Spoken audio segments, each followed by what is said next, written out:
Cláudio, eu chego, eu mal saio da escola, eu já entro na minha aula. João, quando se conhecia o dia, nasceu então o quê? Ainda no vantagem das danças acertou, né? No vantagem das danças acertou. Ah, nossa, aqui, velho. Observação social, nós estamos falando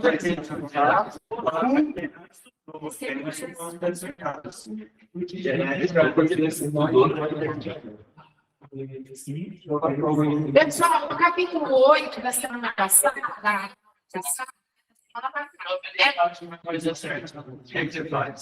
nós tínhamos algumas questões para fazer, nós fizemos questõezinhas. Fizemos? Né? Uhum. Eu postei para vocês, lá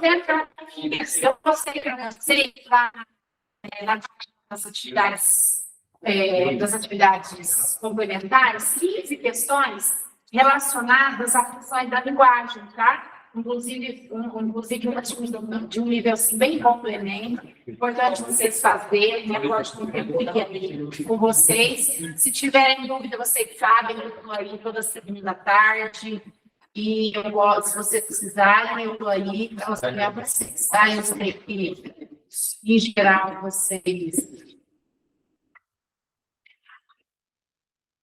Só... Eu espero que vocês estejam fazendo as atividades, tá? Hoje nós vamos entrar na primeira escola literária, que é o trovadorismo, lá no capítulo 9. Lembrando que eu já falei para vocês, esses capítulos aí, essas escolas literárias... Ah, gente, aqui é exato isso. O canetão laranja que é vermelho, é o canetão vermelho azul, né?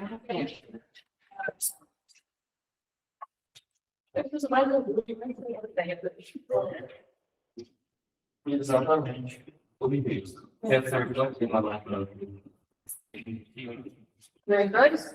Ao longo das nossas aulas, nós vamos passar todas as escolas literárias, né?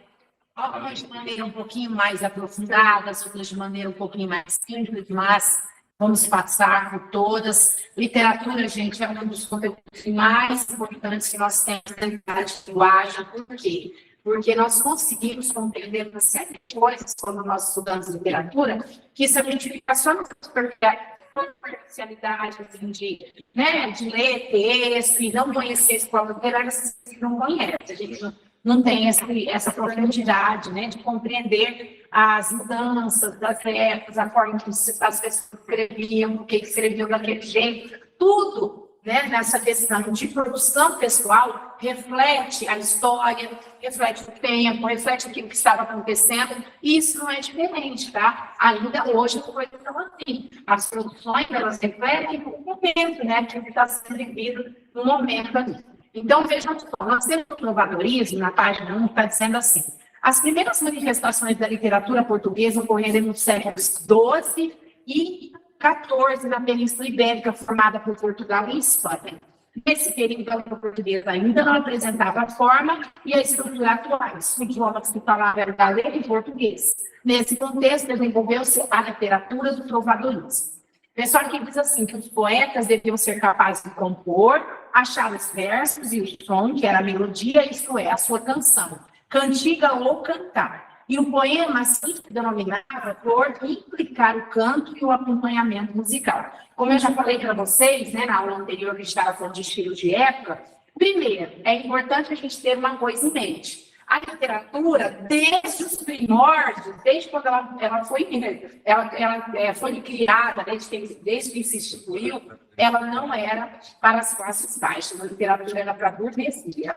A literatura era para a burguesia. Então, a literatura, até chegar o momento em que as pessoas, como tiveram acesso à literatura, demorou muito. E a realidade é que até hoje pouquíssimos têm acesso, né? Na verdade, as escolas, a escola pública não deveria dar aula de literatura, porque a gente não tem nem tempo para isso, nem material. Agora que nós temos material, as aulas são de um tempo assim, muito pequeno, diante da quantidade de coisas que a gente tem que ensinar. E aí a gente acaba deixando a literatura em segundo plano, enquanto que a literatura é um dos conteúdos que realmente para despertar senso crítico, visão de mundo, né, visão de sociedade, relacionamento, seria muito mais importante que uma série de outras coisas.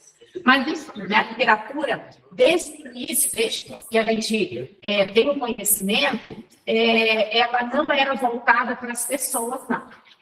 Pessoas comuns da sociedade, mas sim para a burguesia. Então, lá no trovadorismo, a intenção era a seguinte: eram produzir-se versos, né, poemas, que tinham a intenção de se tornarem melodias, porque eram acompanhados do instrumento musical. Isso aí, né, era assim, até eram chamados de trovas, né, que eram tocadas lá no sertãozinho, e a intenção era ali.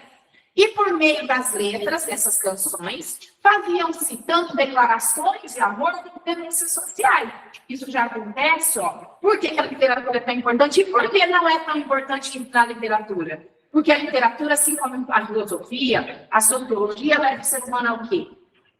Para pensar. Por mais que às vezes você pode pensar, a literatura não. A literatura, assim como a sociologia e a filosofia, ela nos leva a pensar. Por quê? Porque os estilos de época refletem as questões sociais que estavam acontecendo naquele determinado tempo, né? Tudo que acontece nas relações humanas, na valorização do ser humano, na valorização das coisas do mundo, é refletida na literatura. Tanto que é por isso que a gente tem tanta coisa diferente em cada período literário, certo? Então, desde lá do trovadorismo, isso já era comum. Por quê? Porque por meio das cantigas podia fazer coisas totalmente diferentes, como, por exemplo, fazer uma declaração de amor, que era para o amigo, como eles chamavam, né? E fazer também uma denúncia social, que eram as cantigas de maldizer. Então, o cara queria fazer uma crítica social e produzir um poema e ia lá declamar esse poema ao som, né? Como se fosse uma melodia. Então, olha lá, um dos estilos literários mais importantes do período da Idade Média é o trovadorismo. Nessa época, existia uma aliança entre dois poderes, a nobreza e o clero. União que se dava por interesses políticos, econômicos e ideológicos, como sempre. Olha aí o poder da literatura, né? A literatura está inserida nesse contexto, ela está inserida no contexto político, no contexto social. Por quê? Porque eram as pessoas, justamente as pessoas mais inteligentes, as pessoas que têm leitura, as pessoas que são capazes de produzir esses textos, né? Então, até serem aceitos uma literatura mais simples, demorou muitos anos, gente, até que a literatura realmente alcançasse as pessoas, alcançasse a sociedade de uma maneira geral, ainda estava muito fechada aos interesses, né, ideológicos, interesses econômicos e políticos da sociedade. Ao se colocarem a relação do poder como uma pirâmide, percebe-se no topo a figura do Papa, representante maior da Igreja, do rei, representante da nobreza, da base, o povo. Ao apoiar o governo do rei, a Igreja reafirmava sua autoridade e o poder de Deus sobre todas as pessoas, independente da classe social que eles pertenciam.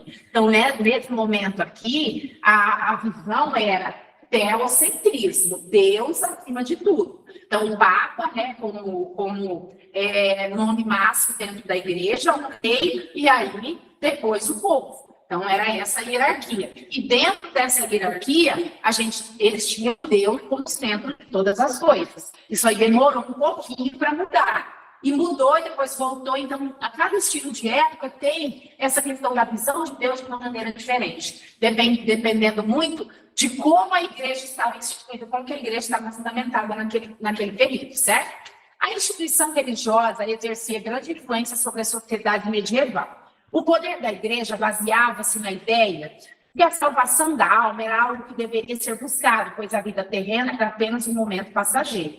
Nessa época, o ser humano estava fortemente ligado ao teocentrismo, acreditando ser Deus o centro do universo. Dessa forma, aspectos relacionados aos valores da espiritualidade cristãos eram extremamente valorizados e difundidos, inclusive na literatura. Então, né, a gente tem essa questão aí religiosa sempre muito forte na nossa sociedade, devido, né, aos valores portugueses e espanhóis que chegaram até nós. Então, por isso que no nosso contexto social, a igreja sempre teve esse poder tão grande, né, sobre o povo, sobre as pessoas. E uma forma de organizar que os portugueses trouxeram os jesuítas para tentar, né, apaziguar alguma coisa. O que vocês imaginam? Um povo sem uma religião, seja ela baseada no princípio que for, é um desequilibrado, na verdade, não há um equilíbrio. O que traz um equilíbrio para as pessoas é justamente crer em algo maior. Se você não crê em algo maior, se é olho por olho, dente por dente, como os indígenas viviam aqui, um mata o outro sem nenhuma preocupação de que deve haver uma organização social, que deve haver o respeito. Então, a religião, ela traz esses princípios e esses valores. Quando os portugueses chegaram aqui no Brasil, o negócio era um caos. Os índios eram muito violentos, porque na ideia deles, eles acreditavam em quê? Eles acreditavam nas forças da natureza, né? Não tinham nada assim, além das forças da natureza, como a visão de equilíbrio e tal. Aí vieram os jesuítas para quê? Primeiro, para instituir a religião, para tentar controlar um pouco as emoções das pessoas, né? Porque é por meio da religião que eles iam, né, doutrinando, mostrando alguns valores e levando os indígenas a compreenderem algumas coisas. Então, nessa época aí, os aspectos relacionados aos valores da espiritualidade cristã eram já difundidos, inclusive por meio da literatura, para que as pessoas tivessem um equilíbrio de realmente acreditar que não é só isso aqui, existe um plano maior, existe algo maior, para que a gente almejasse, né? Não é apenas olho por olho, dente por dente, aconteça o que acontecer, mas acaba aqui, se resolve. Mas isso é só uma teoria, né? Porque na prática eu vou fazer nada. Não, com certeza. Não, com certeza, com certeza. E era só teoricamente falando. Tanto que nas novelas de época, quais eram as casas com padres mais frequentadas? Quem assistiu novela de época ou filme de época? Iam na casa, principalmente dos senhores de escravos, né? Que eles eram muito religiosos, tinham muita igreja, né? Os valores religiosos, no entanto, né? Mas olha, quando a gente vê aquela questão do livro, quem já leu Revolução dos Bichos? Revolução dos Bichos, o que acontece? Acontece o seguinte, os porcos, se sentem injustiçados aquilo que os patrões fazem, e eles fazem uma rebelião lá de alguma forma, e dois porcos mais inteligentes, que é o Napoleão e o Bola de Neve, tomam, né, o poder, e eles pintam uma parede assim, com 7 mandamentos. E é uma graça, nenhum animal é superior ao outro, todos são iguais, nenhum pode usar roupa, ninguém pode... 7 mandamentos. E aí, ali um pouco, na segunda parte do texto, o que acontece? Os 2 porcos que tomaram o poder escrevem um mandamento só. O que eles escrevem? Todos os animais são iguais, mas uns são mais iguais que os outros. Aí, nesse momento, eles já estão vestindo roupa, eles já estão com chicote nas mãos, estão fumando cachimbo, ou seja, né, o poder que os homens tinham já entrou, né, e tomou conta. Então, essa questão da religiosidade é sempre no sentido de tentar fazer com que haja um equilíbrio, né, com que haja um equilíbrio na sociedade e na convivência entre as pessoas. O sistema econômico em voga era o feudalismo, que se baseava em trocas, então não tinha dinheiro ainda, eram trocas, né? Existia nesse sistema um senhor feudal que, com a permissão do rei, era guardião das terras e, consequentemente, das pessoas que nelas trabalhavam. O regime era de servidão e, para garantir que a autoridade do monarca fosse absoluta, eram contratados cavaleiros que seriam pagos com terras. Surgiram, então, as relações de soberania e vassalagem. Tá? Então, essa questão já de hierarquia começava aí. Aí, pessoal, dentro disso aí, as cantigas, né, vieram as produções. As cantigas eram escritas nos moldes do gênero lírico ou satírico. Então, quando era o gênero lírico, eram as cantigas, que são chamadas de amigo, que, na verdade, né, uma declaração de amor, uma expressão de sentimento, né, que as cantigas de amigo, elas fazem parte da expressão popular de uma maneira simples e espontânea, e que tem um perfil feminino sempre, né? Um homem se declarando para uma mulher, uma linguagem simples, uma linguagem assim, bem acessível, lá nos moldes deles, tá? E exprimia a situação de solidão e tristeza, tá? Então, sempre o homem, as cantigas de amiga eram sempre a partir do homem, que se declarava, né, que abriu seu coração a uma mulher, o lírico era sempre feminino, e falando do quê? De tristeza, desolação, ou tanto as mulheres, que são as amigas, quanto a natureza, tá? O ambiente que se desenvolvia a narrativa era sempre assim, sempre campestre. A linguagem do texto era bem simples para o contexto da época, tá? É uma linguagem simples, é claro que nós vamos achar muita coisa diferente, mas quando se encontra o contexto da época, é uma linguagem simples, né? Olha só, uma cantiga de amigo aí do Dom de Lis, né? Ai, flores do verde pino, se sabedes novas do meu amigo, ai, meu Deus, e o é. Ai, flores do verde ramo, se sabedes novas do meu amado, ai, Deus, querendo notícia, você sabe alguma notícia? Você sabe alguma coisa do meu amigo, do meu amado? Então, o amado é sempre o amado, a amada, né? É sempre no sentido de amigo, tá? Levando para essa linguagem de amigo. Aí nós temos, essas são as líricas, tá? As líricas. Aí nós temos as cantigas de amor, que já são, assim, realmente relacionadas a uma amante mesmo, tá? Não é só aquele sentimento de carinho, de gratidão. As cantigas de amor, aí elas são mais voltadas para o amante mesmo. Nessas cantigas de amor, que teve isso lá na França, e na região da Provença, da França, elas têm uma linguagem mais elaborada, já não é uma linguagem tão simples, de amigo para amigo, de querido, de gratidão, de saudade, mas de paixão mesmo, tá?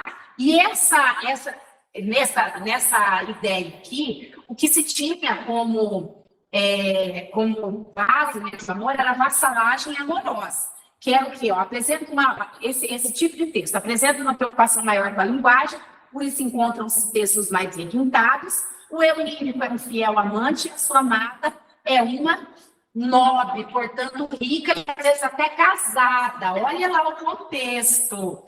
O amor não acontece entre pessoas iguais, caracterizando uma relação de vassalagem. Sempre há um que é inferior. Sempre a mulher é rica. Gente, eu queria saber em que momento nós perdemos nosso valor. Porque lá nos centros antigos da literatura, a mulher ela era tão maravilhosa que ela não tinha nem ser tocada. Ela era um ser intocável. Lembra lá no romantismo? Ela era um ser intocável, perfeito, maravilhoso. Aqui a vassalagem amorosa, ou seja, o homem era sempre apaixonado por uma mulher que estava superior a ele. E ele estava ali como um vassalo, pronto para amar, para se dedicar àquele amor. Às vezes a mulher era casada, então o amor só ficava ali na cabeça, no coração, e ele sofrendo, né? Era sempre rica. O amor não acontece entre as pessoas iguais nessa época aqui, tá? E aí diz assim, ó, caracterizando uma relação de vassalagem que se aproxima do sistema econômico da época. Essa vassalagem amorosa é transfigurada na relação de servidão do homem para com a mulher amada, que o trata com indiferença. O sofrimento amoroso oferece um forte lirismo ao texto. Tá? Vós me defendeste, Senhor, que nunca vos dissesse rende quando mal me por vós vem, mas fazei-me sabedor por Deus, Senhor. A quem direi quão muito mal levei por vós, não a vós, Senhor. Não é uma linguagem taquidinata, né? Você me proibiu, Senhora, de que eu dissesse qualquer coisa sobre o quanto estou por sua causa. Olha que bonitinho. Mas então me diga, por Deus, Senhora, ó, Senhora é um termo que indica o que em relação ao ser amado? É superioridade, vassalo. Né? Ele é uma vassalagem amorosa. Ela é um ser superior, lírica, né? Aí diz assim, mas então me diga, por Deus, Senhora, a quem falarei quando sou que já sofri por você, senão a você mesmo, Senhora? Ou quem lhe direi o meu amor se eu não me disser a você? Calar-me não quero, mas dizê-lo também não adianta. Sofro tanto de amor por você, se eu não me falar sobre isso, como saberá o que eu sinto? Ou a quem direi o sofrimento que me faz sofrer, se eu não for dizê-lo a você, diga-me o que faço. E assim, se Deus me perdoa, Deus me perdoa, dor do meu coração, a quem direi, meu amor. Então, assim, né? Muito amor, muita paixão e sempre a senhora, ó, tratada até como ser superior mesmo. Gente, as cantigas satíficas. Então, li cantiga de amigo, cantiga de amor. Tá? Com a linguagem de amigo, uma linguagem simples, sempre voltada para a questão da solidão, da tristeza, de não estar com aquela pessoa, de querer vê-la de novo, no sentido de uma gratidão, de um carinho, de uma atenção, e as cantigas de amor amante mesmo, é uma coisa mais quente. As cantigas satíricas são aquelas que tinham o intuito de ridicularizar pessoas, usos e costumes da época, ou seja, desde aquele tempo as pessoas já não estavam contentes com a maneira como a política, né, como as questões sociais eram levadas, e já tinham as suas formas também de abrir a boca e reclamar, e realmente ir contra. Então, nós tínhamos assim, olha só, ridicularizar as pessoas e o sistema da época, não era uma coisinha leve, né? As cantigas de escárnio, elas tinham como principal função insinuar a pessoa da qual trata o texto, e eu gosto sempre de uma linguagem bastante trabalhada e conativa, figurada e poética, uma linguagem conativa aí, ó, e destacando-se a presença da ironia, ou seja, brincando mesmo com as palavras, de modo que o sentido figurado muitas vezes não permitia que a pessoa ofendida percebesse que estava sendo ofendida. Então, a canção de escárnio, ela queria ridicularizar as pessoas ou da época, de uma certa forma, e a linguagem era toda trabalhada de modo que, às vezes, a pessoa que estava sendo ridicularizada ou ofendida nem se dava conta. Olha lá um exemplo. Não conheço quem possa viver neste reino já contente, pois a desordem do povo não quer deixar de crescer. Ela está tão sem medida que não dá nem para sofrer. Não há que quem possa ter boa vida. Quer dizer, na nossa linguagem é muito simples, né? Outros vão trazer atados os lencinhos do pescoço, que com grande pedra no poço deveriam ser jogados. Eita, olha, sugerindo até que a pessoa tinha jogado um poço com a pedra amarrada no pescoço, tá? Não voltaram. Outros, sem ser emancipados, sendo menores de idade, andavam com a vaidade gravados. Em qualquer aldeiazinha, achareis tal corrupção, pois a mulher de um escrivão acha que é uma rainha. E também os lavradores, com suas más novidades, querem ter as vaidades dos senhores. Olha só, criticando as pessoas que são simples, mas que querem, que se sentem, que acham melhores do que os outros, com a mulher do escrivão. Ela acha que ela é mulher do escrivão, ela é uma rainha. Ou seja, né, porque, sabe o que eu acho graça? A literatura é igualzinha à Bíblia. Gente, parece que tem coisa escrita hoje, né?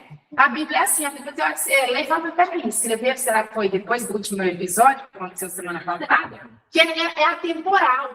E a literatura também é atemporal, gente. Por mais que existam os estilos de época, que marcam aquilo que estava acontecendo na economia, na política daquela época, se você for colocar, por quê? Porque nós, seres humanos, nós somos sempre os mesmos, de ontem, de anteontem, de anos, luz atrás, até hoje.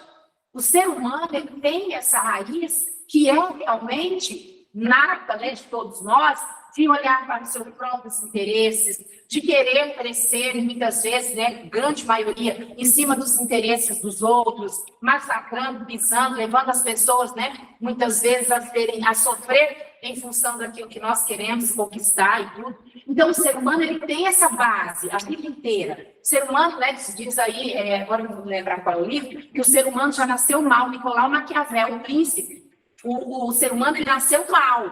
Ele nasceu mal. Tá? Ele não nasceu bom. Ele já nasce mal. E aí são os moldes, né, da sociedade, do ambiente em que ele vive, e vai fazendo. Aí tem outros que dizem que o ser humano nasceu bom, lá na época lá do... O seu fala isso, né? Hã? O seu fala isso. Nasce bom, mas aí é a sociedade que comum.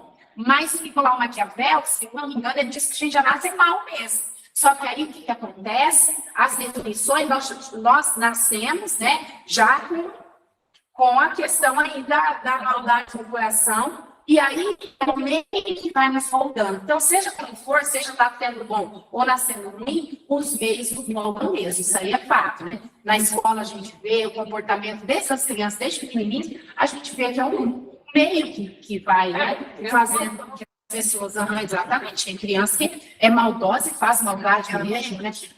Então, a gente vê que, independente de um pensamento que acha que o ser humano nasce mal e de outro que acha que o ser humano nasce bom, nós somos moldados pelo meio desde sempre. Então, aqui, ó, desde sempre, pouco poder já pode transformar a cabeça das pessoas, né? Até igual o Maquiavel fala isso também. Você quer conhecer, saber quem é uma pessoa, dê poder a ela. Só que também depende, né, Maria, da ciência também. Não, Do mesmo jeito que existem pessoas boas, existe um negócio que, bom, não foi comprovado, né, se é verdade, mas tem ele de ser autor, que são crianças que já nascem com aquela sede de fazer algo errado, já sabe que já nasce querendo torturar de poligar. Tem muita coisa maluca nisso aí, né? Sim, tem muita coisa assim que realmente, se a gente for estudar a fundo, a gente fica bem, tem muita coisa. Realmente, eu concordo, Eduarda, com você que tem muita coisa que parece que já vem junto, né? Assim, é muito, muito curioso isso. Esses traços, assim, tem traços, né, que são familiares. Você vê, tem, por exemplo, família que tem tendência suicida, né? Vários, em gerações e gerações e gerações, você encontra um traço daquela tendência suicida lá. E é muito esquisito isso. Por quê, né? Porque daí eu em casa, com outra pessoa totalmente diferente, nós temos uns amigos lá que tem família, a tia se matou, o sobrinho tentou se matar, e aí a gente, né, cidade pequena, a gente está sabendo da vida de todo mundo, e é realmente essa questão de traço mesmo, né? Mas também ele faz toda a disposição ambiente. Ele fala de cuidado na situação que as pessoas estão dando se matar. Ou bebê,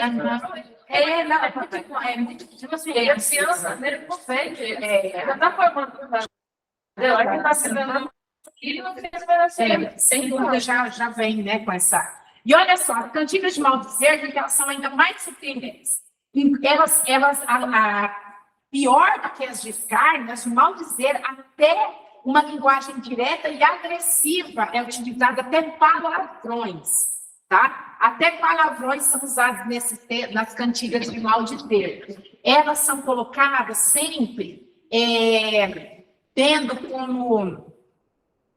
na época, né, essas cantigas elas foram colocadas em segundo plano, as cantigas de maldizer, mas se tornaram como documentos reveladores de conhecimento histórico, social e linguístico. Por que elas eram colocadas em segundo plano? Justamente porque a denúncia social delas era um pouquinho mais direta e agressiva, inclusive com presença de palavrões. Mas há muita coisa que se pode extrair aí, né, dessas cantigas de maldizer. Olha só, ai, dona feia, foste vós queixar, porque nunca vos louvei em meu cantar, mas agora quero fazer um cantar em que vos louvarei. Todavia, e veja como vos quero louvar, dona feia, velha e louca.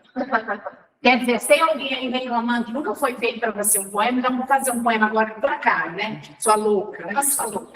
Olha só, dona feia, que Deus me perdoe, pois vós tendes tão bom coração que eu vos louvarei por essa razão.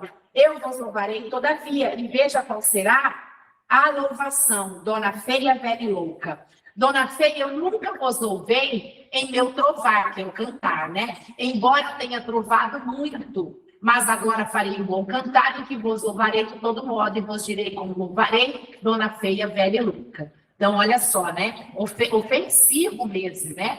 Nada de muito delicado, não. O negócio era claro, chamando a mulher de feia, e com a intenção totalmente de ofender mesmo, claramente, tá? A pessoa a quem estava se dirigindo. Aí nós temos aqui os nomes, né, importantes aí, que é o Dom Diniz, né, que é um dos trovadores mais importantes, ele foi o 6º rei de Portugal, tá? Foi ele que deu início às cantigas de amigo e de amor, assinava seus documentos com o nome completo, sendo o primeiro rei a fazer isso, o que leva a crer que foi o primeiro monarca português não analfabeto. Seu cancioneiro individual era o que mais possuía cantigas, ao todo 138 cantigas.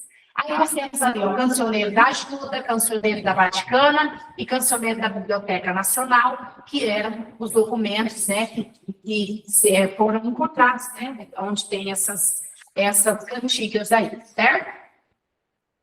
Deixa eu ver, nós estamos na página 4, características, tem pratica aqui, ó, vamos ver o pratica. Quantos praticas são? Não tem que escrever, não tem? Não precisa descrever, não. Deixa eu passar, vamos falar um pouquinho das novelas de cavalaria, e no final a gente vê quais atividades que a gente faz, tá? Esse trovadorismo é uma escola literária que nós vamos passar de maneira um pouquinho mais rápida, porque tem que passar por todas as escolas, né? Na verdade, uma escola, ela sempre evolui, as escolas literárias, elas vão evoluir com o passar dos tempos, mas sempre uma acaba tendo um pouquinho de característica da outra, então nós precisamos ver isso, né?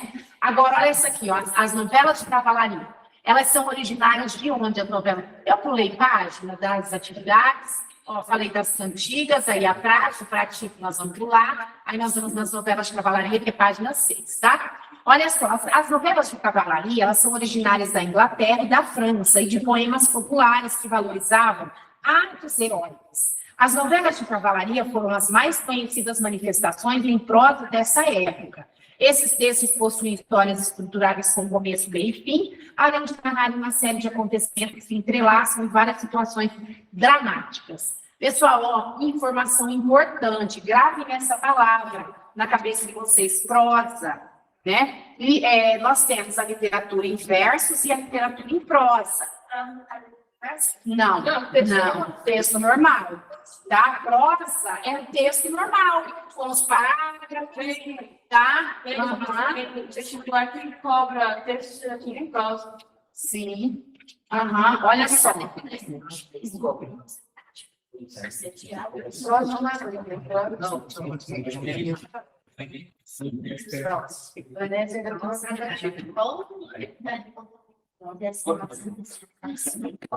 Olha lá no início. Olha só, lá no Enem, vai falar assim, mas fala texto em prosa. Todas as provas do Enem pode ler lá. Texto em prosa, fala. Pode olhar. Todas as redações, inclusive, eu até já, pode abrir lá. Em prosa, já avisando que não pode ser em verso, tá? Então, aqui, ó. E aí, o gênero é dissertativo argumentativo. O gênero é dissertativo argumentativo. Mas o texto, tá? É em prosa, certo? Tem parágrafos com ó, início, meio e fim. Que textos que podem ser escritos em prosa? Os textos narrativos, os textos dissertativos, as reportagens, as notícias são textos em prosa. Qual é a diferença de prosa para verso? Versos são as linhas curtas, cada conjunto de versos forma-se uma estrofe, e no Enem você não pode escrever verso. Então, todas as redações do Enem vai aparecer. Você deverá produzir um texto em prosa, linguagem culta da língua portuguesa, a respeito dos seguintes temas. Aí vem o tema. Então, prosa são textos escritos em parágrafos, períodos, com início, meio e fim. Eu tive uma experiência, que eu já até falei com alguns de vocês, eu fui fiscal do Enem, um menino, ele ficou muito nervoso, porque ele não sabia a definição de texto em prosa. O que ele pensou? Ele pensou, prosa é da literatura, né? Então é verso. E aí ele me chamou e falou, eu não estou entendendo. Aí eu não pude explicar, a gente não pode explicar, mas ficou claro que ele não tinha definição do que era a palavra prosa. E é realmente, Eduardo, do verbo prosear, que é prosear, conversar, né? Mas como que a gente conversa? Se nós formos colocar no papel a nossa fala, não é em forma de períodos, parágrafos, nós não falamos em forma de verso, né? Nós falamos em o prosear, nós nos comunicamos de maneira contínua, né? Paramos fazendo pausa.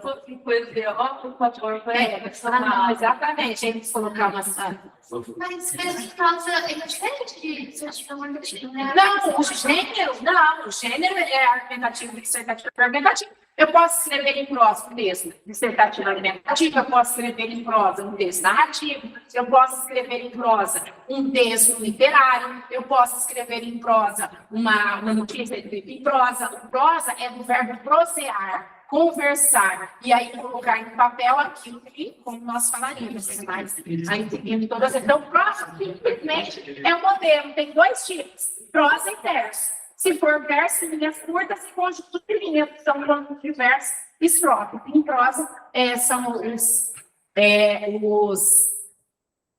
como que chama? Os parágrafos diferentes, saem em meio.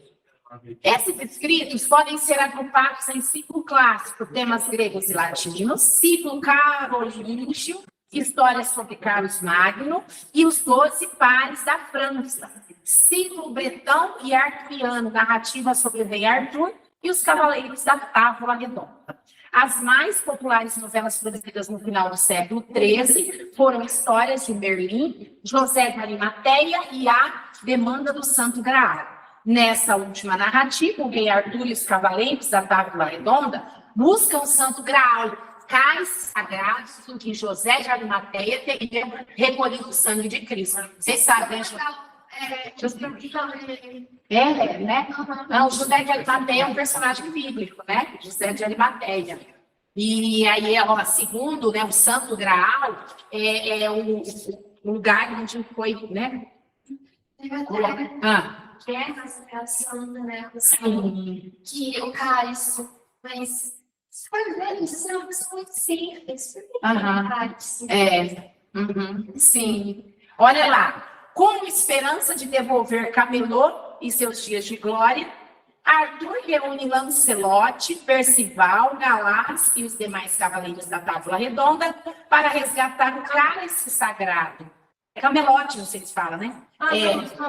Desaparecido há séculos. Para tanto, os cavaleiros são postos à prova e enfrentam bestas selvagens, maldições ancestrais, duelos ferozes e tentações constantes. Olha só, pessoal, quem gosta, né, de novelas de cavalaria, de novelas de época, e tem tanta história nisso tudo, né?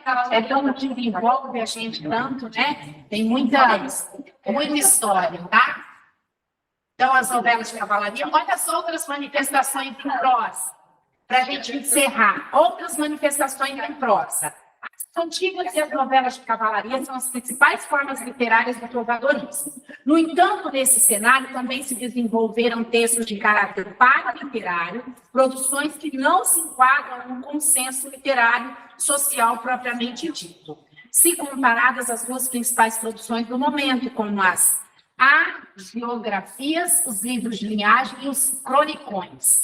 Então, as agiografias apresentam relatos biográficos de modo a valorizar a moral e a conduta dos biografados. Esses primeiros textos foram escritos em mosteiros, na língua latina, e relatavam a vida de santos.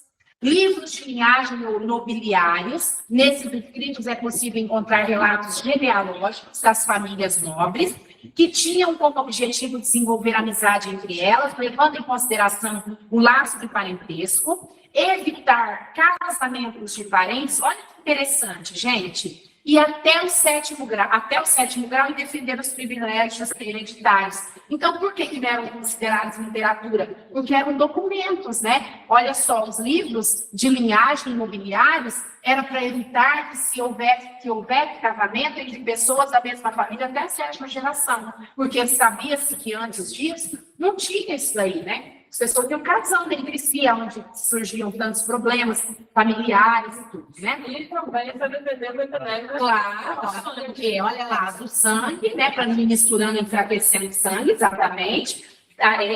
Garantir que você não ia, né? Dos plebeus, se se misturar, né? O pessoal lá da alta sociedade. Então, eles garantiam isso, né? E não era um Pedro primeiro, aí você estava falando, eles tinham um monte de problema, não tinha? Tinha. Naquela novela, Naquela novela que passou que tinha ele era todo cheio exatamente do problema. Ele também pegou a filha dele, de 15 anos, e vai casar com Mas é tudo interesse financeiro, né, gente? Tudo girava em torno de interesses financeiros. Para que a cultura não fosse dividida, não tinha esse negócio, né? Era isso que era, tipo, que rolava interesses aí. E aí, os cronicões ficou nos primeiros relatos romanceados de acontecimentos históricos e sociais nos livros do século XIV. Há alguns que se concentram na visão da nobreza, mas em outros é possível perceber um pouco como agente histórico do que acontecia na época.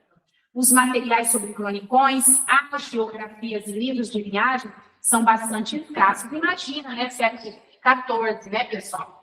Então, é isso aí,